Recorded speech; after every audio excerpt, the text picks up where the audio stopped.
Hello बच्चों, welcome back to my channel. I hope आप सभी लोग अच्छे और स्वस्थ होंगे। तो बच्चों, आज हम डिस्कस करेंगे अल्कोहल, फिनॉल एंड ईथर वाले टॉपिक में जितने भी हमारे एनसीईआरटी के नेम रिएक्शन हैं उन सभी को आज के लेक्चर में हम डिस्कस करेंगे, और साथ ही साथ जो भी उसमें इंपॉर्टेंट रिएक्शन है उनको भी आज के लेक्चर में डिस्कस करेंगे। तो आप सभी लोग लेक्चर को ध्यानपूर्वक देखें, क्योंकि अब हमारे बोर्ड का एग्ज़ाम बहुत नज़दीक है। अब हमारे पास टाइम ना के बराबर बचा है। तो आप सभी लोग एनसीईआरटी की ज़्यादा से ज़्यादा रीडिंग करें, उसके एक्सरसाइज, बैक एक्सरसाइज और इन टेस्ट और जो एनसीईआरटी के एग्जाम्पलर के क्वेश्चन हैं उनको ज़्यादा से ज़्यादा प्रैक्टिस करें। तो आइए डिस्कस करते हैं आज के फर्स्ट नेम रिएक्शन से। तो यहाँ पे फर्स्ट नेम रिएक्शन है हमारी रायमंड टीमर रिएक्शन। यहाँ पे फर्स्ट नेम रिएक्शन क्या है हमारी? रायमंड टीमर रिएक्शन, जिसको हम शॉर्ट में आरटीआर रिएक्शन भी बोलते हैं। तो इसमें जो हम रिएक्टेंट यूज़ करते हैं वो हमारा फिनॉल होता है, और जो रिएजेंट यूज़ करते हैं वो हमारा क्लोरोफॉर्म और सोडियम हाइड्रोक्साइड होता है, और जो उसमें हमारा इलेक्ट्रोफाइल यूज़ करते हैं वो होता है हमारा डाइक्लोरोकार्बन, जिसका फॉर्मूला होता है हमारा CCl2, और इसके पास हो गया हमारे दो लॉन पेयर ऑफ इलेक्ट्रॉन। और उसके बाद यहाँ पे हमारा जो इंटरमीडिएट बनता है उसको बोलते हैं हम बेंजल क्लोराइड। उसको क्या बोलते हैं हम? Benzyl chloride.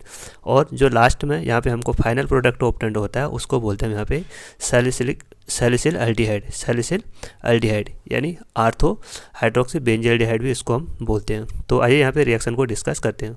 तो यहाँ पे सबसे पहले हमारा फिनॉल की रिएक्शन जैसे हमने क्लोरोफॉर्म के साथ कराया in the presence of aqueous sodium hydroxide, तो यहाँ से हमको बेंजल क्लोराइड इंटरमीडिएट ऑब्टेंड हुआ। फिर से हमने जैसे इसके 2 मोल ऑफ सोडियम हाइड्रोक्साइड फिर से लिए, तो यहाँ से हमारे CaCl2 सीधे कन्वर्ट हो गया CHO में। तो यहाँ पे आपको पता होगा कि जो CaCl2 है, जैसे CH है और ये Cl है, ठीक है। जैसे हम यहाँ पे 2 मोल ऑफ NaOH के डालेंगे तो यहाँ से हमारा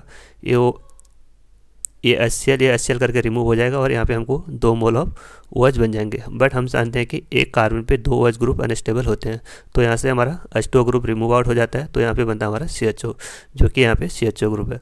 जैसे हम फिर से इसका हाइड्रोलिसिस करेंगे तो यहाँ से हमारा जो ये H पॉजिटिव है ये यहाँ पे अटैक करेगा, और यहाँ पे हमको फाइनली प्रोडक्ट ऑब्टेंड हो जाएगा सैलिसिलिक एल्डिहाइड। तो इसको सैलिसिलिक एल्डिहाइड भी बोलते हैं कॉमन नेम, और जो इसका आईपैक नेम बोलेंगे तो हम यहाँ पे देखो ये CHO और OH में हमारा CHO ग्रुप यानी एल्डिहाइड ग्रुप ज़्यादा प्रायोरिटी होती है, तो उसको फर्स्ट प्रायोरिटी देते हैं, उसके बाद इसको सेकंड प्रायोरिटी। तो यहाँ पे देखो इस ग्रुप के रेस्पेक्ट में इसको बोलते हैं हम आर्थो, तो इसका दूसरा नाम भी बोल सकते हैं हम आर्थो हाइड्रोक्सी बेंजल्डिहाइड। तो उसके बाद यहाँ पे सेकंड नेम रिएक्शन हमारी Colway reaction. Second name reaction क्या है हमारी? Colway reaction. ये रिएक्शन हमारे डायरेक्ट एग्जाम में पूछे जाते हैं 3 या 5 मार्क्स में। जो कोलवे रिएक्शन है इसमें भी हमारा जो रिएक्टेंट होता है वो फिनॉल ही होता है, और जो इसमें रिएजेंट होता है वो सोडियम हाइड्रोक्साइड। उसकी रिएक्शन फिर जैसे हम फिनॉल की रिएक्शन सोडियम हाइड्रोक्साइड के साथ करेंगे तो वहाँ पे हमको एक फिनॉक्साइड ऑब्टेंड होगा।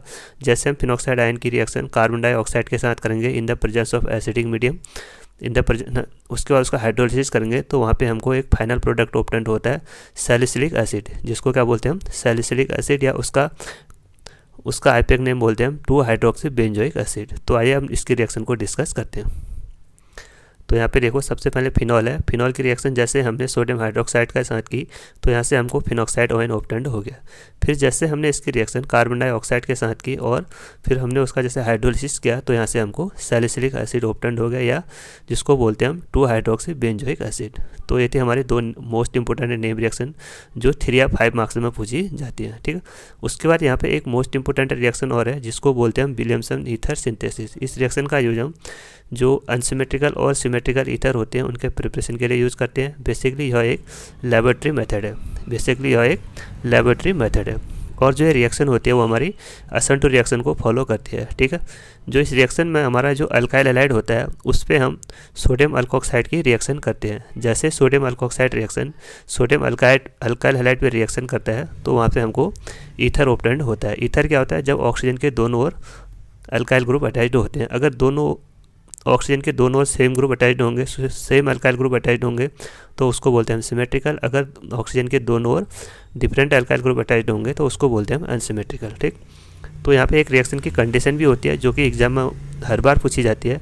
तो वो पूछता है कि अगर ये अल्काइल हैलाइड हमारा 3 डिग्री होगा तब वहाँ पे हमको कौन सा प्रोडक्ट ऑब्टेंड होता है। तो यहाँ पे डिस्कस करते हैं। देखो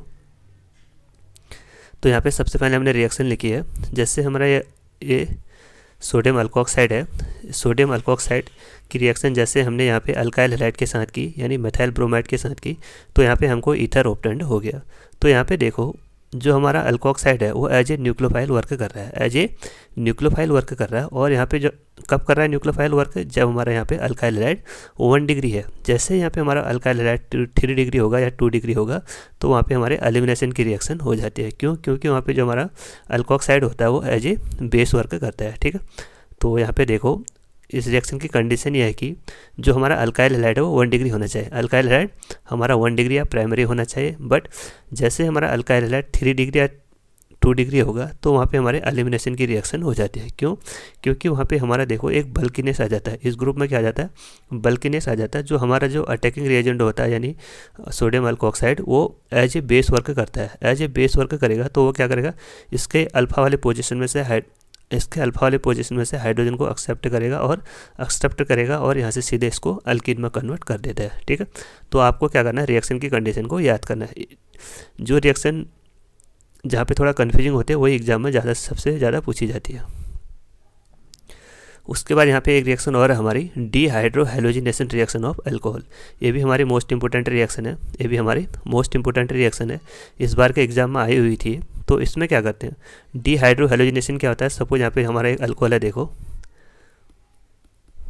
ये हमारा प्राइमरी अल्कोहल है सपोज। ठीक है, तो इसमें क्या करते हैं, देखो इसमें हम हाइड्रोजन को रिमूव करते हैं, रिमूवल ऑफ डाईहाइड्रोजन। यहाँ पे 2 हाइड्रोजन रिमूव कर रहे हैं, एक तो हम कार्बन से रिमूव कर रहे हैं और एक हम ऑक्सीजन से रिमूव कर रहे हैं। ठीक, तो removal of dihydrogen is called dehydrogenation. तो जब हम प्राइमरी और यहाँ पे टेम्परेचर भी इंपॉर्टेंट है। इस बार एक रिएक्शन में टेम्परेचर पूछा था, जैसे हम इसकी रिएक्शन कॉपर के साथ कराए और यहाँ पे लिखा था 473 केल्विन, और उसके बाद वहाँ पे एल्डिहाइड को लिखा था, उसके बाद लिखा था दिस रिएक्शन इज पॉसिबल और नॉट। तो वो रिएक्शन हमारी पॉसिबल नहीं होती है। क्यों? क्योंकि यहाँ पे जो टेम्परेचर होता है हमारा वो होता है हमारा 573 केल्विन यानी 573 केल्विन यहाँ पे हमारा टेम्परेचर रखा जाता है। तो जैसे हम प्राइमरी अल्कोहल को इस कॉपर पाउडर के साथ पास करते हैं 573 केल्विन में, तो यहाँ पे हमको एल्डिहाइड ऑब्टेन्ड होता है। ये हमारा अल्कोहल और ये हमारा एल्डिहाइड। ठीक, उसके बाद यहाँ पे सेकेंडरी अल्कोहल में क्या होता है, देखो उसके बाद यहाँ पे सेकेंडरी अल्कोहल में क्या होता है, देखो जो सेकेंडरी अल्कोहल होता है जैसे हम उसको कॉपर के साथ पास करते हैं, जैसे हम उसके रिएक्शन को कॉपर के साथ पास करते हैं तो वहाँ पे हमको कीटोन ऑब्टेन्ड होता है। क्यों? यहाँ पे देखो एक एच हमारा यहाँ से गया और एक एच हमारा यहाँ से गया, इसको बोलते हैं हम डीहाइड्रोजनेशन। तो यहाँ से सीधे हमको क्या ऑब्टेन्ड होगा, यहाँ से सीधे हमको कीटोन ऑब्टेन्ड होता है। ठीक है, उसके बाद यहाँ पे जो टर्सरी अल्कोहल होता है 3 डिग्री अल्कोहल, वो कोई भी डिहाइड्रोजनेशन की रिएक्शन को नहीं देता है। क्यों? क्योंकि उसके पास कोई भी एक्स्ट्रा हाइड्रोजन नहीं प्रेजेंट नहीं होते हैं, तभी वो हमारा डिहाइड्रोजनेशन रिएक्शन नहीं देता है। ठीक है, तो ये थे हमारे डिहाइड्रोजनेशन ऑफ अल्कोहल। जब हम इसकी रिएक्शन किसके साथ करते थे, कॉपर के साथ। टेम्परेचर कितना था हमारा 573 केल्विन। ठीक है, उसके बाद हमारा अगला टॉपिक है नाइट्रेशन ऑफ फिनॉल। ये भी हमारा मोस्ट इंपॉर्टेंट टॉपिक है, इससे भी एग्जाम में हर बार प्रश्न पूछा जाता है। तो यहाँ पे जब हम फिनॉल का नाइट्रेशन करते हैं तो वहाँ पे हमारे 2 रिएक्शन होती हैं। जब हम फिनॉल की रिएक्शन डाइल्यूट नाइट्रिक एसिड के साथ करते हैं, तो वहाँ पे हमको इसके 2 प्रोडक्ट ऑब्टेन्ड होते हैं। एक तो होता है हमारा आर्थोनाइट्रोफिनॉल और दूसरा होता है हमारा पैरानाइट्रोफिनॉल। यहाँ से हमारा एग्जाम में क्वेश्चन अवश्य बनता है। इसको आप नोट कर लिए क्योंकि ये मोस्ट इंपॉर्टेंट है। इससे एग्जाम में हर बार क्वेश्चन बनता है। किससे बनेगा वो अभी हम डिस्कस करेंगे। तो यहाँ पे देखो जैसे हमने फिनॉल की रिएक्शन डाइल्यूट HNO3 के साथ कराई यानी डाइल्यूट नाइट्रिक एसिड के साथ कराई एट लो टेम्परेचर, तो वहाँ पे हमको 2 प्रोडक्ट ऑब्टेन्ड होते हैं। एक तो होता है हमको ऑब्टेन्ड होता है आर्थोनाइट्रोफिनॉल एंड सेकंड है यहाँ पे हमारा पैरानाइट्रोफिनॉल। जो यहाँ पे आर्थोनाइट्रोफिनॉल है ये हमारा लेस स्टेबल होता है और जो पैरानाइट्रोफिनॉल होता है वो हमारा मोर स्टेबल होता है। क्यों? क्योंकि यहाँ पे देखो ये दोनों ग्रुप आपस में होते हैं, तो यहाँ से होते हैं हमारे इंट्रामोलिकुलर हाइड्रोजन बॉन्डिंग। यहाँ पे देखो यहाँ पे क्या होगा हमारा इंट्रामोलिकुलर हाइड्रोजन बॉन्डिंग। तो इससे क्या होगा जो ये वाला कंपाउंडेंट हो गया हमारा ज़्यादा वोलेटाइल हो जाएगा, यानी इसमें ज़्यादा स्टीम बनेगा। और जो यहाँ पे जो पैरा प्रोडक्ट है वो हमारा मोर स्टेबल होता है, बट लेस उसमें जो स्टीम बनता है वो लेस बनता है, यानी लेस स्टीम होता है वो। ठीक है, तो वहाँ पे इसमें क्या होता है, जो पैरा नाइट्रोफिनॉल है इसमें होती है हमारी इंटरमॉलिक्यूलर हाइड्रोजन बॉन्डिंग। जैसे उसमें इंटरमॉलिक्यूलर हाइड्रोजन बॉन्डिंग होगी तो जो मॉलिक्यूल होगा उसमें एसोसिएशन ज़्यादा होगा, तो एसोसिएशन ज़्यादा होगा तो उसको रिमूव करने के लिए हमको ज़्यादा अमाउंट में एनर्जी की रिक्वायरमेंट होती है, ठीक। तो यहाँ पे रिएक्शन को नोट कीजिए, ये हो गया हमारा आर्थो प्रोडक्ट और ये हो गया हमारा पैरा प्रोडक्ट। तो अब आ रहा है इससे जो एग्जाम में क्वेश्चन बनते हैं। तो यहाँ पे लिखा देखो, इस बार के एग्ज़ाम में पूछा गया था, इस बार के एग्ज़ाम में पूछा गया था, उस पर यहाँ पे बताया था कि जो आर्थो नाइट्रोफिनॉल होता है वो मोर वोलेटाइल होता है, जबकि जो पैरा नाइट्रोफिनॉल होता है वो लेस स्टीम वोलेटाइल होता है। क्यों? उसका रीजन यह था कि देखो, जो आर्थो नाइट्रोफिनॉल है ये वाला हमारा, इसमें होते हैं हमारे intramolecular hydrogen bonding. Intramolecular hydrogen bonding क्या होती है? जब हमारे हाइड्रोजन बॉन्डिंग सेम मॉलिक्यूल में होती है, जब हमारे हाइड्रोजन बॉन्डिंग एक ही मॉलिक्यूल में होती है तो उसको बोलते हैं हम इंट्रामॉलिक्यूलर हाइड्रोजन बॉन्डिंग। तो यहाँ पे देखो ये वाला प्रोडक्ट हमारा आर्थो नाइट्रोफिनॉल है। तो यहाँ पे क्या हो रहा है, यहाँ पे देखो ये हो गया हमारा नाइट्रो ग्रुप और ये हो गया हमारा फिनॉल ग्रुप। तो इस दोनों में क्या आ रहा है हमारा इंट्रामॉलिक्यूलर हाइड्रोजन बॉन्डिंग, यानी यहाँ से नाइट्रोजन से ऑक्सीजन आ रहा है और यहाँ से फिनॉल से हाइड्रोजन आ रहा है, तो इसमें क्या हो रहा है हमारा इंट्रामॉलिक्यूलर हाइड्रोजन बॉन्डिंग। तो इसी कारण जो हमारा आर्थो नाइट्रोफिनॉल होता है वो मोर वोलेटाइल होता है। वो क्या होता है हमारा मोर वोलेटाइल होता है। बट जो हमारा पैरा नाइट्रोफिनॉल है वो लेस स्टीम वोलेटाइल होता है, लेस वोलेटाइल होता है। क्यों? क्योंकि वहाँ पे हम होते हैं हमारी इंटरमॉलिक्यूलर हाइड्रोजन बॉन्डिंग। वहाँ पे क्या होती है हमारी इंटरमॉलिक्यूलर हाइड्रोजन बॉन्डिंग। यहाँ पे देखो ये हमारा अलग प्रोडक्ट, ये हमारा एक प्रोडक्ट है, एक प्रोडक्ट हमारा ये है। तो यहाँ पे क्या हो रहा है, देखो दोनों में हमारे हाइड्रोजन बॉन्डिंग हो रही है। तो हाइड्रोजन बॉन्डिंग यहाँ से कंटिन्यू रहेगी और यहाँ से भी कंटिन्यू रहती है। तो यहाँ पे हाइड्रोजन बॉन्डिंग क्या हो रही है, दो अलग अलग मॉलिक्यूल के बीच यहाँ पे हाइड्रोजन बॉन्डिंग हो रही है। तो उससे क्या होगा, अगर दो अलग अलग मॉलिक्यूल होंगे तो उससे क्या होगा, हमारा एसोसिएशन जो कंपाउंड है उसमें एसोसिएशन बढ़ जाएगा, यानी उसमें बॉन्डिंग बढ़ जाएगी। अगर बॉन्डिंग बढ़ जाएगी तो उसमें क्या होगा, ज़्यादा अमाउंट में हमको हीट की रिक्वायरमेंट होती है, ठीक है। तो यहाँ पे देखो एक क्वेश्चन इंपॉर्टेंट है, इसको आप नोट डाउन कीजिए। जो क्वेश्चन पूछा जाएगा, जो आर्थो नाइट्रोफिनॉल है वो मोर वोलेटाइल क्यों होता है, उसका रीजन है यहाँ पे due to intramolecular hydrogen bonding. उसके बाद सेकंड क्वेश्चन पूछा जाता है, जो हमारा पैरा नाइट्रोफिनॉल है वो लेस स्टीम वोलेटाइल क्यों होता है। क्यों? क्योंकि उसमें होते हैं हमारी इंटरमॉलिक्यूलर हाइड्रोजन बॉन्डिंग, ठीक है। तो आई होप आप सभी को समझ में आ गया होगा। आइए अब अगला पार्ट इसमें डिस्कस करते हैं। उसके बाद यहाँ पे देखो, जब हमने फिनॉल का नाइट्रेशन किया तो फर्स्ट कंडीशन में हमने नाइट्रेशन तब किया था जब हम उसकी रिएक्शन डाइल्यूट नाइट्रिक एसिड के साथ करते थे। तो वहाँ पे हमको 2 प्रोडक्ट ऑब्टेन्ड होते थे। बट जैसे हम फिनॉल की रिएक्शन कंसनट्रेट HNO3 के साथ करते हैं, यानी कंसनट्रेट नाइट्रिक एसिड के साथ करते हैं, तो वहाँ पे जो फिनॉल होता है वो पिक्रिक एसिड देता है। जो फिनॉल होता है वो पिक्रिक एसिड देता है, जिसको बोलते हैं हम 2,4,6 ट्राइनाइट्रोफिनॉल, 2,4,6 ट्राइनाइट्रोफिनॉल। तो ये रिएक्शन डायरेक्ट हमारे कन्वर्जन में पूछी जाती है। कन्वर्जन में क्या पूछेगा, उसमें पूछेगा कि जो फिनॉल है उसको आप फिनॉल से पिक्रिक एसिड को कैसे ऑब्टेंड करते हैं। तो वहाँ पे हमको ये वाली रिएक्शन याद होनी चाहिए। क्यों? तो यहाँ पे देखो, जैसे हम फिनॉल की रिएक्शन कंसनट्रेट HNO3 के साथ करते हैं तो यहाँ से हमको पिक्रिक एसिड ऑब्टेंड होता है, ठीक है। आई होप आप सभी को समझ में आ गया होगा। तो अब हम डिस्कस करेंगे हैलोजिनेशन ऑफ फिनॉल। अब हम डिस्कस करेंगे हैलोजिनेशन ऑफ फिनॉल। तो यहाँ पे देखो, जो फिनॉल है उसमें भी हम हैलोजिनेशन यानी जो ब्रोमिनेशन वाली रिएक्शन होती है वो मोस्ट इंपॉर्टेंट होती है। तो इसमें भी हम जो फिनॉल है उसका ब्रोमिनेशन 2 टाइप से करते हैं। जब हम फिनॉल का ब्रोमिनेशन नॉन पोलर सॉल्वेंट के प्रेजेंस में करते हैं। नॉन पोलर सॉल्वेंट क्या होते हैं, जिनका डायपोल मोमेंट 0 होता है, ठीक। जैसे क्लोरोफॉर्म हो गया और कार्बन डाइसल्फाइड हो गया। अगर हम इसके प्रेजेंस में फिनॉल का ब्रोमिनेशन करते हैं तो वहाँ पे भी हमको 2 प्रोडक्ट ऑब्टेन्ड होते हैं। एक तो होता है हमारा आर्थो प्रोडक्ट और एक होता है हमारा पैरा प्रोडक्ट। और जो हमारा आर्थो प्रोडक्ट होता है वो ज़्यादा स्टेबल, जो आर्थो प्रोडक्ट होता है वो लेस स्टेबल होता है, क्योंकि यहाँ पे दोनों ग्रुप्स पास में होते हैं। तो उससे क्या होता है, इन दोनों में रिपल्सन बढ़ जाता है। अगर रिपल्सन बढ़ जाएगा तो उससे क्या होगा, इसकी स्टेबिलिटी घट जाती है। तो उसके बाद जो हमारा दूसरा प्रोडक्ट ऑब्टेन्ड होता है यहाँ पे पैरा प्रोडक्ट। तो पैरा प्रोडक्ट में क्या है, यहाँ पे देखो दोनों ग्रुप दूर दूर हैं, यानी उसमें स्टेरिक हिंड्रेंस कम है, तो उससे क्या होगा, उसमें रिपल्सन कम होगा। अगर रिपल्सन कम होगा तो उसकी स्टेबिलिटी ज़्यादा होती है, ठीक।